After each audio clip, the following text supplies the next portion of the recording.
Buenos días, buenas tardes a todos y a todas las presentes. Quería compartir con ustedes este trabajo que hemos titulado Análisis comparativo de las expectativas de género en donantes de gametos. Es una investigación que hemos desarrollado en los últimos años a partir de conocer cómo se posicionan las mujeres donantes de ovocitos y los varones donantes de semen cuando participan, digamos, de los procesos de reproducción de terceros en las clínicas de reproducción asistida de la ciudad de Buenos Aires. El contexto de la donación de gametos es un contexto dentro de lo que sería la salud reproductiva y el paradigma biomédico, donde a medida que pasaron los años, cada vez más personas recurren a gametos donados para formar sus familias. Las causas son diversas, en algunos casos pueden ser por problemas biológicos o genéticos, pero también por una mayor cantidad de personas que se acercan a los centros de reproducción siendo mujeres solas o mujeres que desean iniciar la maternidad como un proyecto monoparental o parejas de mujeres, también parejas de hombres. En estos casos también se requiere, digamos, la donación de gametos. Y en ese contexto hemos trabajado desde la perspectiva psicológica, de cómo se posicionan estas personas ante la discontinuidad genética, en algunos casos viviendo algunos procesos de duelo, pero no siempre y no en todos los casos, pero también nos interesó conocer cómo se posicionaban acerca de la posibilidad de transmitir el origen genético a sus hijos. En ese sentido es importante tener en cuenta que la ley argentina establece que existe la posibilidad de conocer la identidad de los donantes cuando el nacido realiza una autorización judicial, digamos, haciendo un pedido, elevando un pedido al juez para poder acceder a esta información. Por eso es importante tener la posibilidad de resguardar esta información, que no solamente esté resguardada en los centros de reproducción asistida, sino que también pueda estar resguardada por el Estado, ¿no? Para tener un efectivo acceso a esos datos, si los nacidos así lo requieren. El contexto de la donación de gametos también se inscribe en un marco, digamos, más amplio, teniendo en cuenta el contexto macro, donde investigaciones han analizado cómo se producen estos cruces entre la posibilidad de pensar los posicionamientos de los sujetos donantes de gametos en la intervención corporal que se hace sobre sus cuerpos para participar de estas prácticas, siendo en las mujeres unas prácticas que pueden resultar dolorosas, invasivas, que llevan bastante tiempo, digamos un mes casi de preparación para poder hacer la extracción de los ovocitos, y cómo de alguna manera intervienen también las prácticas de lo que sería una bioeconomía o un biomercado cuando estos gametos participan dentro de intercambios comerciales. Pensando, digamos, en esos intercambios, también se ha criticado de alguna manera la posibilidad de establecer la práctica como una donación, y a autores, investigaciones, digamos, del último año, del 2019, propusieron pensar en un concepto que se llama, digamos, la transferencia de la capacidad reproductiva para no seguir estableciendo la práctica en el marco de una donación, sino justamente de que los gametos son provistos por sujetos que reciben una compensación o un pago por esta provisión, y eso de alguna manera eh, relativizaría o pondría en duda que se trata de una donación.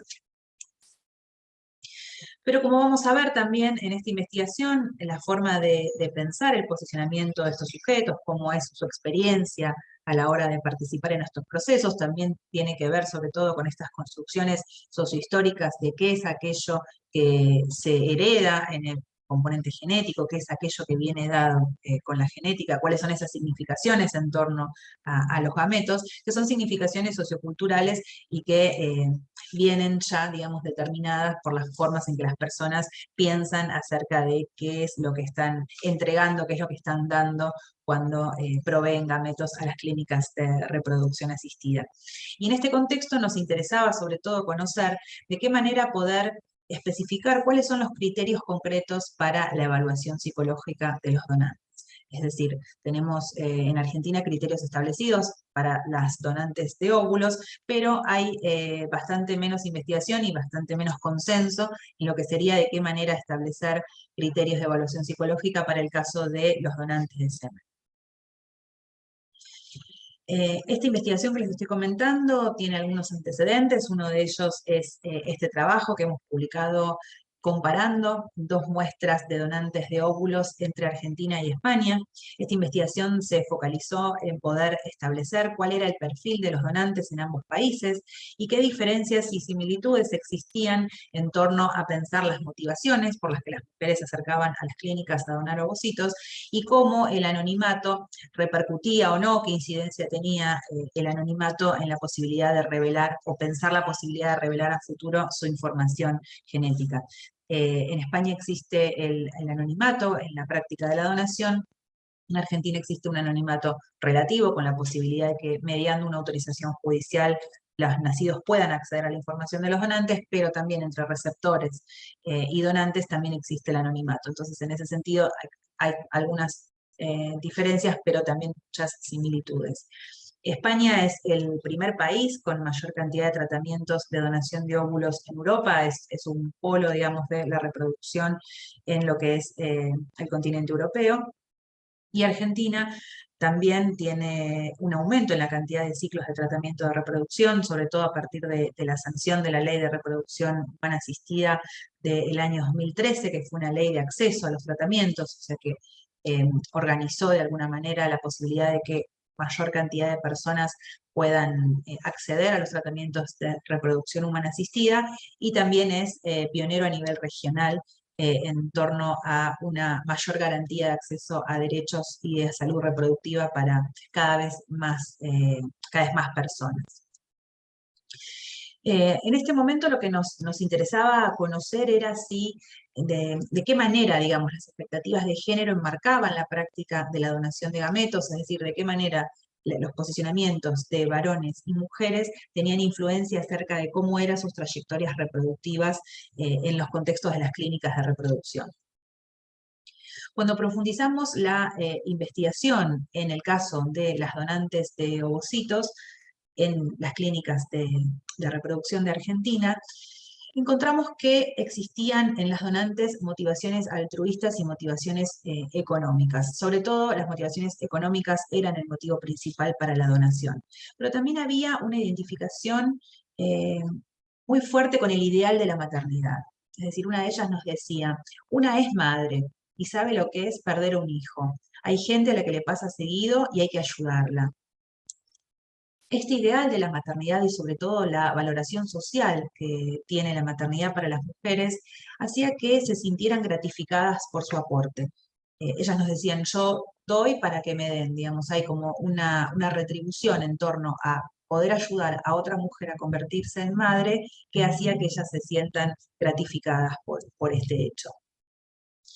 Si bien, como les decía, la motivación económica es la motivación, digamos, principal para donar ovocitos, ellas pensaban que este dinero que recibían, digamos, esta compensación, esta retribución económica que recibían por haber donado óvulos, era una ayuda que retornaba a la economía del hogar o a sus propios hijos.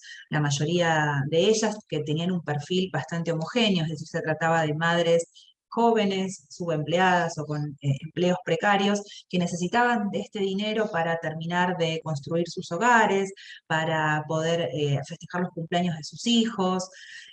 Incluso cuando hicimos estas entrevistas estábamos cerca del inicio lectivo y usaban este dinero para comprar los útiles o poder preparar el inicio lectivo de sus hijos. Entonces era un dinero extra que contribuía a la economía del hogar de las donantes. En el caso de las mujeres, el contacto con las clínicas es mayormente a partir del boca en boca, es decir, de otras mujeres que donaron en su círculo íntimo, que fueron donantes anteriores y que las contactaron con el centro de reproducción.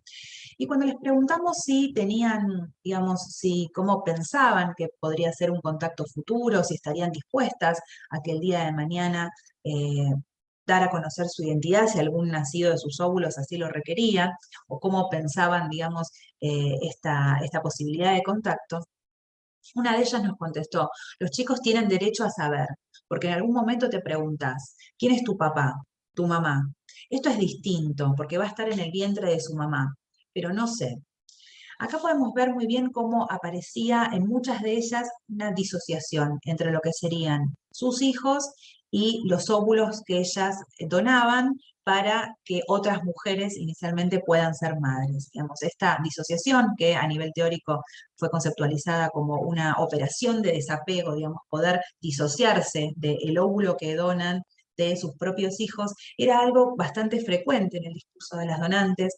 Ninguna de las mujeres que nosotras entrevistamos se posicionó, digamos, como madre de esos hijos. E incluso en los criterios psicológicos para la evaluación de donantes, si alguna de las mujeres decía que iba a ser madre, digamos, a partir de la donación de estos óvulos, podía tener alguna dificultad para avanzar con el proceso porque se espera que esta disociación o esta separación entre lo que son sus hijos y los óvulos que dona esté de algún modo explícito o hecho consciente en la consulta con el psicólogo en las clínicas de reproducción. Cuando nos preguntamos acerca de qué sucedía con los hombres, si tenían también esta disociación o cómo vivían ellos el proceso de donación, y por qué sobre todo las mujeres donantes de óvulos eran más propensas a ser evaluadas psicológicamente que los varones. Sabemos que tanto varones como mujeres pasan por un proceso, digamos, a nivel corporal muy distinto. Lo que es la donación de óvulos en las mujeres lleva, digamos, mucho tiempo, requiere sedación el proceso de extracción de ovocitos, puede tener complicaciones. En el caso del hombre, entregar la muestra es algo relativamente más sencillo a nivel, digamos, de manipulación también de estos gametos. Y nos preguntamos si tenía que ver con esto, si tenía que ver con la forma en que tanto varones como mujeres participan de estos procesos, y de qué modo, sobre todo, pensar si había algo en torno a las posiciones de género que podíamos de alguna manera establecer como una matriz de inteligibilidad para pensar estos procesos, ¿no? Si algo del género nos podía dar alguna clave para pensar estos procesos diferenciales. Cuando les preguntamos a uno de los donantes de semen si él tenía hijos, nos contestó que no. En la mayoría de los donantes de semen no tenían hijos, eran jóvenes, hombres jóvenes, eh, también con empleos precarios, digamos, en ese sentido también era un grupo bastante homogéneo en sus características sociodemográficas. Y cuando le preguntamos si pensaba tener hijos, él nos dice, en verdad es medio contradictorio decirlo acá, pero calculo que no. ¿Por qué pensás que es contradictorio? Y él nos dice, no, es contradictorio. Un donante de esperma, biológicamente hablando, sí sería padre, en el sentido de, no sé si queda mal decirlo, la procreación. Pero bueno, yo hijos por ahora no. No sé si nunca, pero hoy no. En la mayoría de los varones donantes de esperma que entrevistamos, encontramos que se posicionaban como padres de esos hijos en distintos contextos. En un caso le preguntamos si tenía algún interés de conocer a los nacidos o si sentiría que podía ser una dificultad en el futuro, y nos contestaba no, al contrario, me encantaría conocer a mis hijos. O incluso uno de ellos que estaba un poco inseguro porque había tenido algunas discusiones con su pareja que no quería que sea donante. Cuando le preguntamos qué decía ella al respecto, él nos contestó que ella decía que no quería que ande dejando hijos por ahí. O sea, en el hombre esta asociación entre el semen y el hijo era mucho más fuerte y mucho más presente a nivel consciente en todos los entrevistados de esta investigación. Y esto de alguna manera se correlaciona con investigaciones que también encontraron esto, ¿no? Que los varones se sienten padres genéticos de los nacidos, sobre todo en algunos países de Europa donde se abolió en los últimos años el anonimato, aparecía dentro de las motivaciones de los varones la posibilidad de transmitir los genes y la posibilidad de contactarse con estos nacidos en donde se comparte a nivel genético esta sustancia que los posiciona a ellos, digamos, de una manera filiatoria hacia estos hijos, algo que no pasaba en las mujeres entrevistadas. Bueno, algunas consideraciones de cierre. Este estudio buscó conocer entonces de qué manera estos condicionamientos sexogenéricos influían a la hora de determinar la gestión del material reproductivo. Como les decía, existen diferencias concretas entre lo que es la obtención de los óvulos y la obtención del semen. Estudios hechos en España por Consuelo Álvarez Plaza y Ignacio Pichardo Galán. Ellos analizan cómo el semen, ¿no?, ha sido significado como este fluido fecundante que, independizándose del cuerpo del varón, podía propagarse y diseminarse, pero que al interior de las clínicas de reproducción tiene que pasar por una operación biomédica concreta de manipulación y de gestión, en principio una sustancia abundante que debe ser convertida en un bioobjeto, ¿no? Es decir, algo exclusivo, algo costoso, algo que tiene un valor, algo que está asociado también de alguna manera al perfil de hombre que dona. Y esto marca también una diferencia en la forma de gestionar este material reproductivo.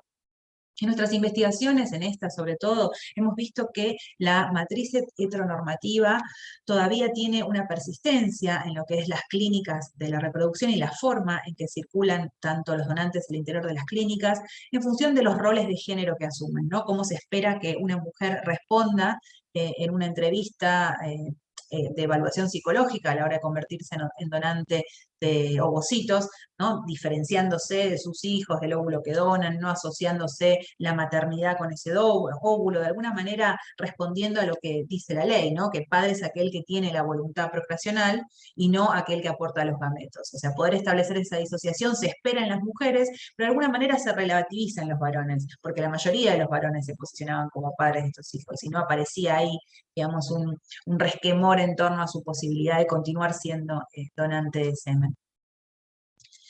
Y por último, la investigación también demostró la necesidad de profundizar el conocimiento sobre las diferencias entre los criterios psicológicos y los criterios éticos que enmarcan la práctica de la donación.